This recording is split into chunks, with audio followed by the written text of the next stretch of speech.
noite. Olá, muito boa noite. Seja bem-vindo ao Rede TV News. O julgamento da ex-deputada federal Flor de Lis e também de outros 4 acusados da morte do pastor Anderson do Carmo entrou na fase final. Hoje os réus foram interrogados no tribunal do júri de Niterói, região metropolitana do Rio de Janeiro. Inclusive é para lá que a gente vai ao vivo, conversar com o repórter Tony Vendramini. Tony, muito boa noite a você. Como é que está a situação nesse momento aí no tribunal? Boa noite.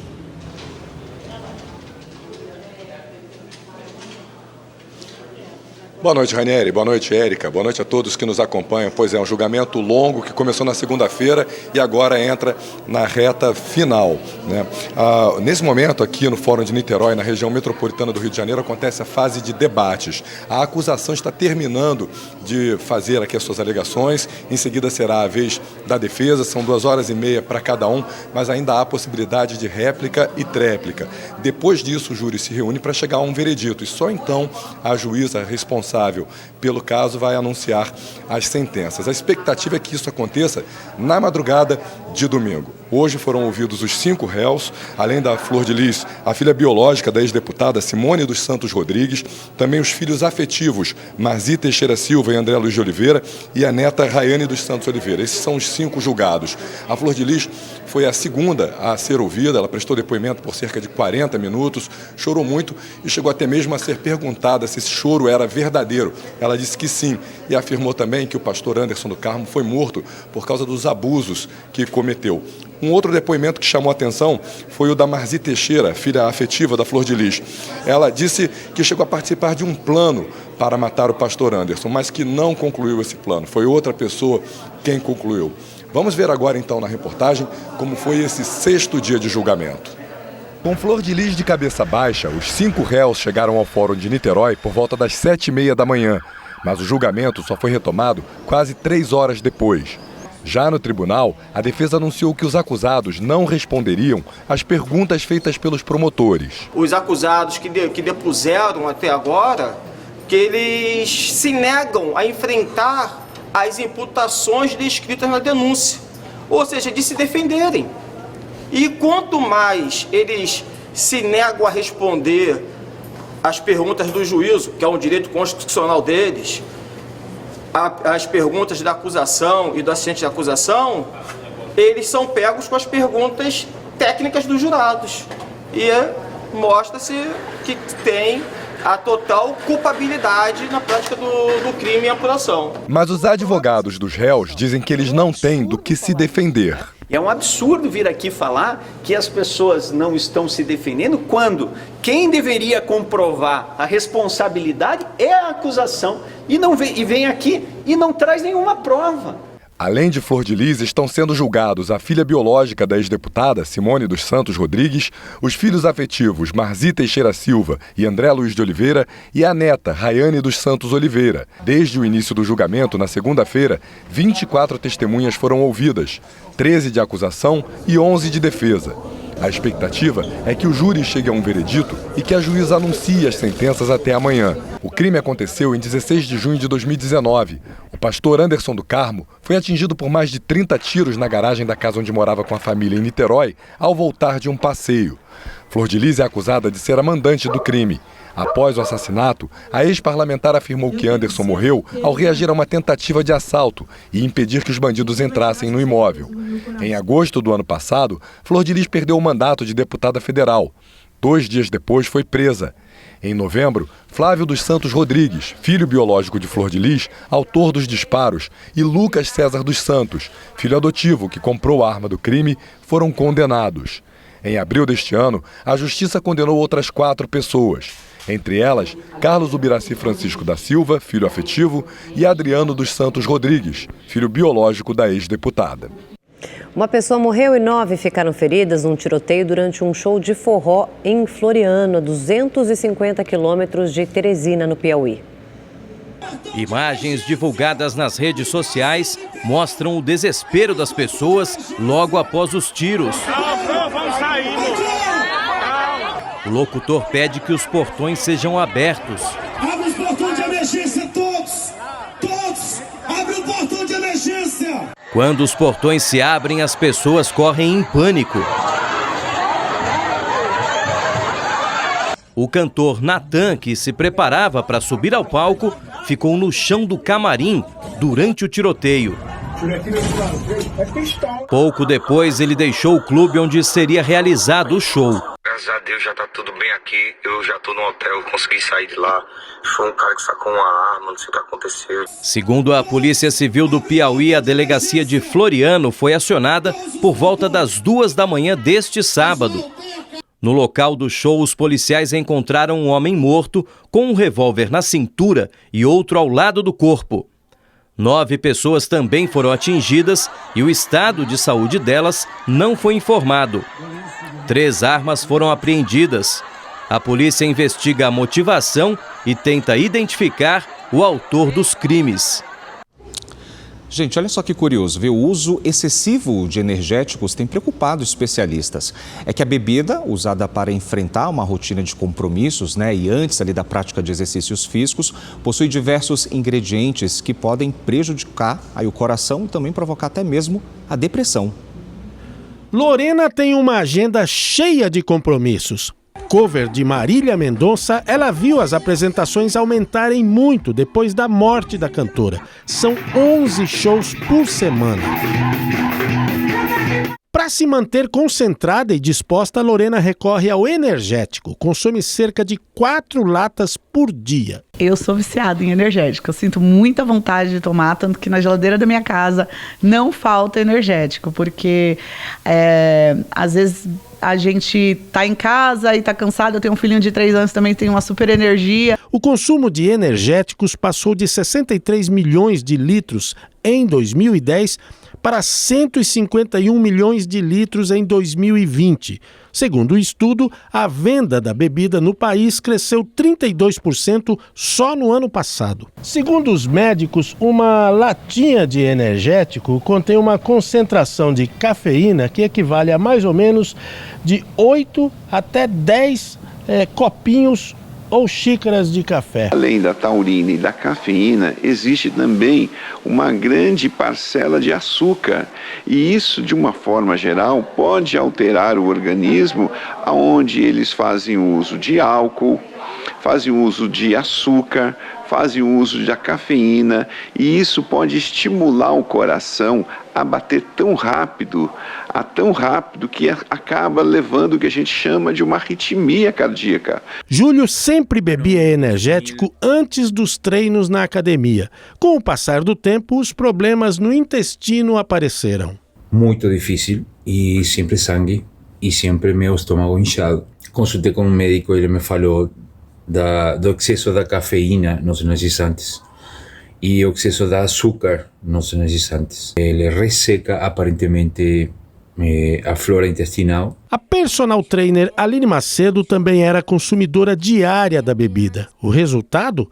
Pressão alta antes dos 30 anos. A pressão alta é um problema crônico e não necessariamente eu acuso o uso do energético, mas provavelmente foi isso que veio te trazer esse problema tão cedo na sua vida. Com 29 anos você tem pressão alta. E os inimigos da saúde escondidos em uma latinha de energético vão muito além. A taurina, ela é um estimulante do sistema nervoso central, isso é, do cérebro. Então o paciente ele pode desencadear crises convulsivas, alucinações, crises de ansiedade, pode desencadear até uma depressão. O Brasil está no ranking dos países com maior capacidade de desenvolver tecnologias de inteligência artificial. E as inovações chegam a todos os setores para agilizar nosso dia a dia. Um personagem diferente tem mudado a rotina dessa drogaria. 30 segundos. Esse é o tempo que o robô Bederroa precisa para entregar remédios aqui nessa farmácia na Zona Sul de São Paulo. É a única do estado a contar com esse tipo de tecnologia. A máquina oferece outros benefícios aos funcionários: ter acesso ao avanço tecnológico e aprender sobre a inteligência artificial. Ele consegue, com o passar do tempo, entender o que acontece na farmácia, né? Então, quais são os medicamentos que saem mais, quais são os medicamentos que têm uma demanda maior, e o que ele faz? Começa a trabalhar durante a noite para trazer os medicamentos para mais perto da área de dispensação, para que ele agilize o processo. Atualmente, o Brasil ocupa a 39ª posição em uma lista de 62 países que possuem maior capacidade de desenvolver tecnologias de inteligência artificial. E quanto mais cedo uma pessoa aprende sobre ela, mais fácil será o acesso ao mercado de trabalho. Na exposição Ensinando Robôs, no Museu Catavento, as crianças aprendem brincando. Isso acontece porque quando as temperaturas estão baixas, as reações químicas demoram mais tempo para acontecer. No jogo, elas perguntam e 3 robôs respondem. Dá até para ver o nível de confiança da resposta. E nessa troca de informações, a memória das máquinas vai sendo alimentada de mais e mais conteúdo. Foi muito legal a experiência da gente fazer pergunta, deles responderem.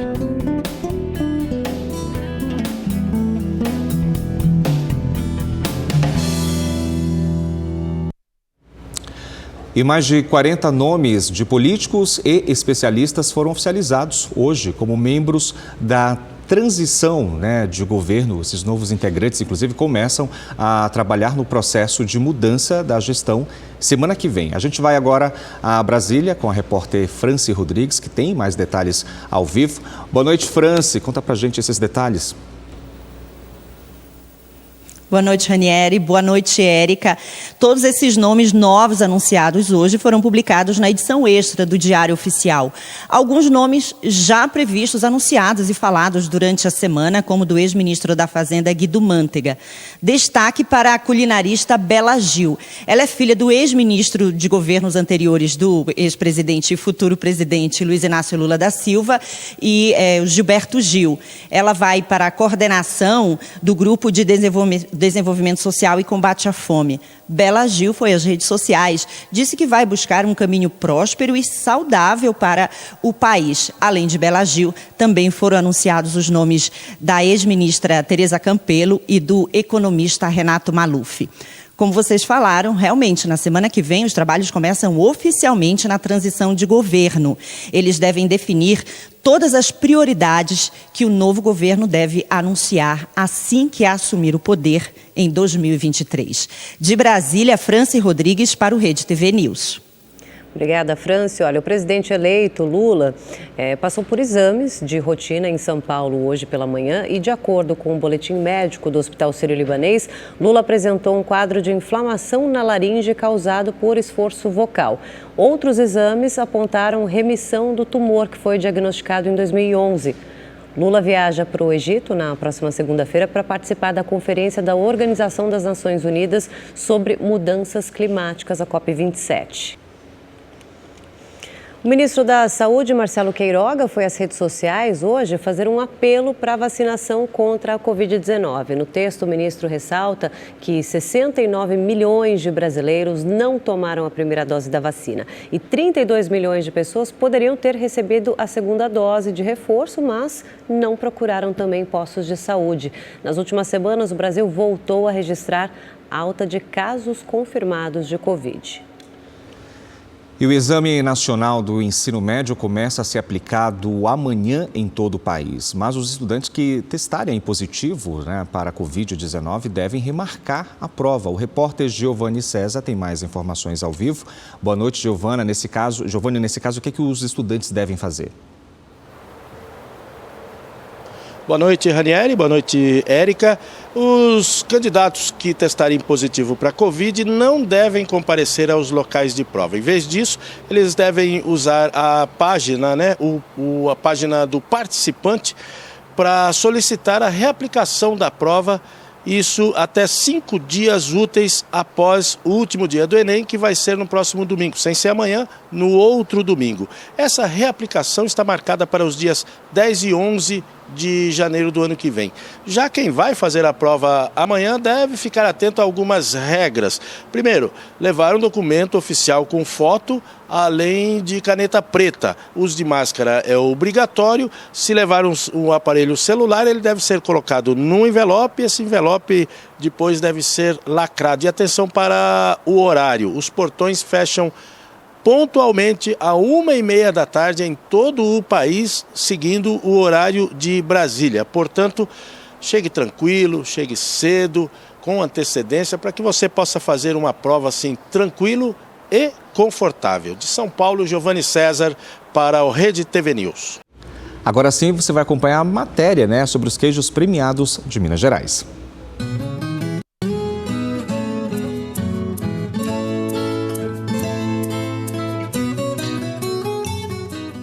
Cremoso e coberto com uma fina camada de carvão vegetal. Este queijo artesanal é produzido há 5 anos em Bueno Brandão, no interior de Minas. Ele está bem preto ainda e depois, com o avanço da maturação, os mofos vão crescendo. O queijo é da região da Serra das Antas e foi uma das 4.000 iguarias de 42 países avaliadas no concurso. A edição desse ano foi no país de Gales. O Brasil faturou 15 medalhas e o queijo de Bueno Brandão conquistou a maior premiação na categoria dele, a Super Ouro. A inclusão do carvão, que tem uma função tecnológica importante na maturação do queijo, trouxe o aspecto diferente. Esta não foi a única conquista do seu Ayrton. Os certificados mostram que ele ganhou também medalhas de prata e de bronze com outros queijos. É a constatação do resultado do nosso trabalho. Este queijo, produzido em Santa Catarina com leite de vaca e mofo branco, também se destacou no concurso com a premiação máxima. Os juízes avaliaram a aparência da casca, aroma e textura. Todas essas conquistas só servem para fortalecer a imagem do queijo artesanal no nosso estado, em todo o país, reforça a nossa vanguarda na produção de queijos artesanais. Esta loja do Mercado Central de Belo Horizonte vende diversos tipos de queijo, entre eles 5 que foram premiados no concurso europeu. E aqui, o Super Ouro de Minas Gerais é o campeão também de vendas. É um queijo bem suave, bem saboroso. Então, assim, é um queijo que agrada boa parte do paladar dos brasileiros, principalmente quando ele está jovem. No total, os queijos mineiros conquistaram 6 medalhas no concurso. Um reconhecimento mundial da excelência do produto que recebe cada vez mais elogios dos amantes da iguaria. Eu sinto que tem um sabor especial, assim. Não é igual ao queijo que a gente compra em outros lugares. É o melhor queijo que existe no mundo, né? É o queijo mineiro. Rede TV News fica por aqui. Uma excelente noite para você. Até lá, boa noite.